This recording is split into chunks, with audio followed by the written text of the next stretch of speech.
7 فروری کو لکھا گیا سابق وزیر اعظم عمران خان کی جانب سے چیف آف آرمی اسٹاف کے نام دوسرا کھلا خط۔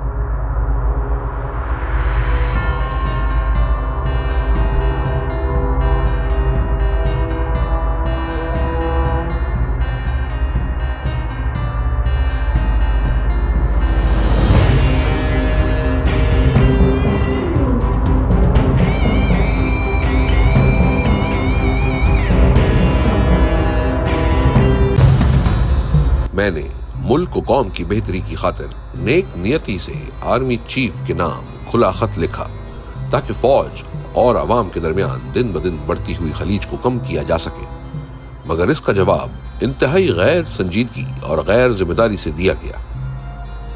میں پاکستان کا سابق وزیر اعظم اور ملک کی سب سے مقبول اور بڑی سیاسی جماعت کا سربراہ ہوں۔ میں نے اپنی ساری زندگی عالمی سطح پر ملک و قوم کا نام روشن کرنے میں گزاری ہے۔ 1970 سے اب تک میری 55 سال کی پبلک لائف اور 30 سال کی کمائی سب کے سامنے ہے۔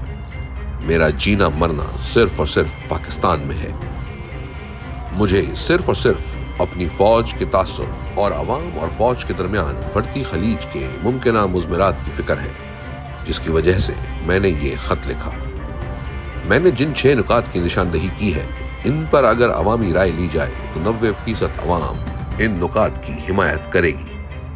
ایجنسیز کے ذریعے پری پول دھاندلی اور الیکشن کے نتائج تبدیل کر کے اردلی حکومت قائم کرنا، عدلیہ پر قبضے کے لیے پارلیمنٹ سے گن پوائنٹ پر 26ویں آئینی ترمیم کروانا اور پاکٹ ججز بھرتی کرنا، ظلم و جبر کے خلاف اٹھنے والی آوازوں کو بند کرنے کے لیے پیکا جیسے کالے قانون کا اطلاق کرنا، سیاسی عدم استحکام اور جس کی لاٹھی اس کی بھینس کی ریت ڈال کر ملک کی معیشت کی تباہی، ملک کی سب سے بڑی سیاسی جماعت کو مسلسل ریاستی دہشت گردی کا نشانہ بنانا اور تمام ریاستی اداروں کا اپنے فرائض چھوڑ کر سیاسی انجینئرنگ اور سیاسی انتقام میں شامل کرنا، نہ صرف عوامی جذبات کو مجروح کر رہا ہے بلکہ عوام اور فوج میں خلیج کو بھی مسلسل بڑھا رہا ہے۔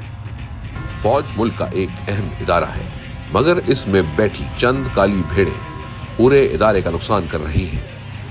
ایسا ہی ایک شخص اڈیالہ جیل میں بیٹھا کرنل بھی ہے، جو جیل کے سٹاف کو کنٹرول کرتے ہوئے نہ صرف آئین، قانون اور جیل مینول کی دھجیاں بکھیر رہا ہے بلکہ انسانی حقوق بھی پامال کر رہا ہے۔ وہ عدالتی احکامات کو جوتے کی نوک پر رکھتے ہوئے ایسے عمل کرتا ہے جیسے قابض فوج کرتی ہے۔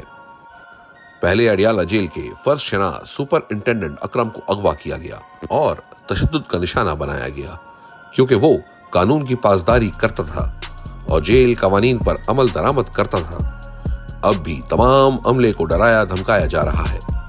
بنیادی انسانی حقوق پامال کرتے ہوئے مجھ پر دباؤ بڑھانے کے لیے ایک کرنل کی ماتحت جیل انتظامیہ نے مجھ پر ہر ظلم کیا ہے۔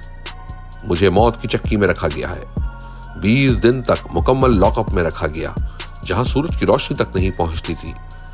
5 روز تک میرے سیل کی بجلی بند رکھی گئی اور میں مکمل اندھیرے میں رہا۔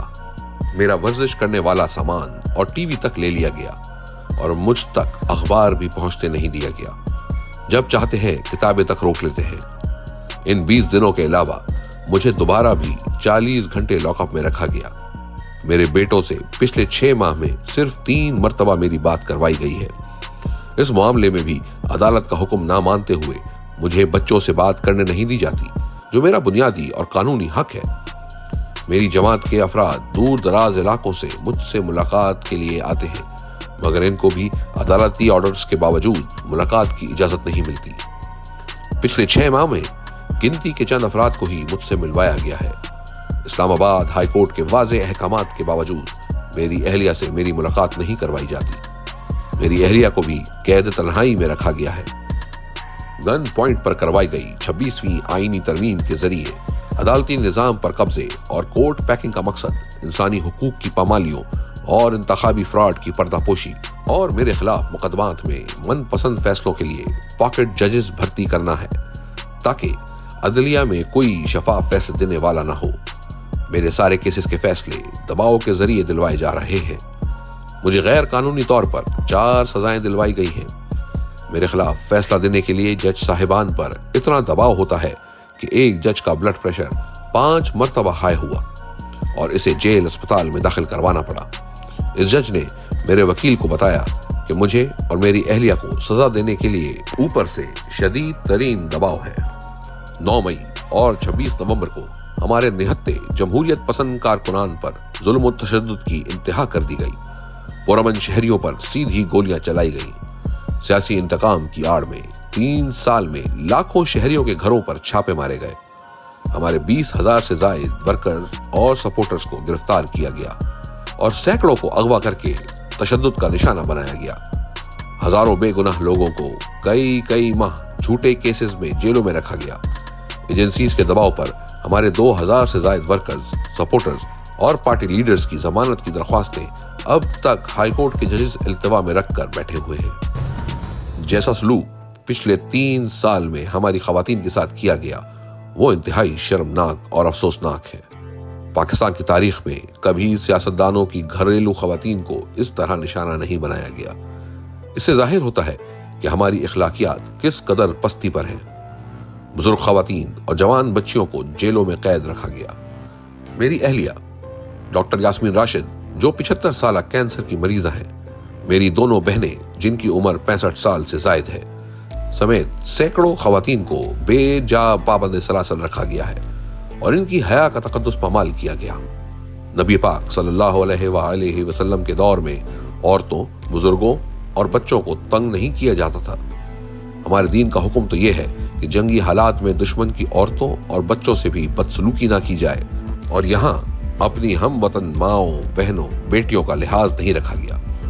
یہ سب ہماری روایات کے منافی ہے اور اس کی وجہ سے عوام میں فوج کے خلاف نفرت بہت بڑھ گئی ہے، جس کا سدجواب بر وقت ہو جائے تو یہ فوج اور ملک دونوں کے حق میں بہتر ہے، ورنہ اس سبب سے ناقابل تلافی خسارہ اٹھانا پڑ سکتا ہے۔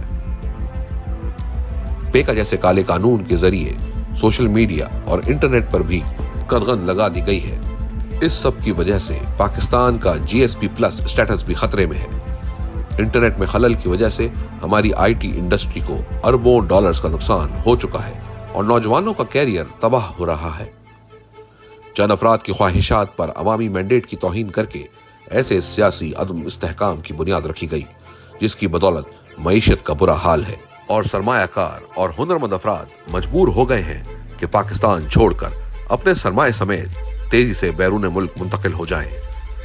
معاشی عدم استحکام اپنی انتہا پر ہے، گروتھ ریٹ 0 ہے اور پاکستان میں سرمایہ کاری نہ ہونے کے برابر ہے۔ ملک میں غربت اور بے روزگاری عروج پر ہے۔ ہمارے فوجی پاکستان کے لیے قربانیاں دے رہے ہیں۔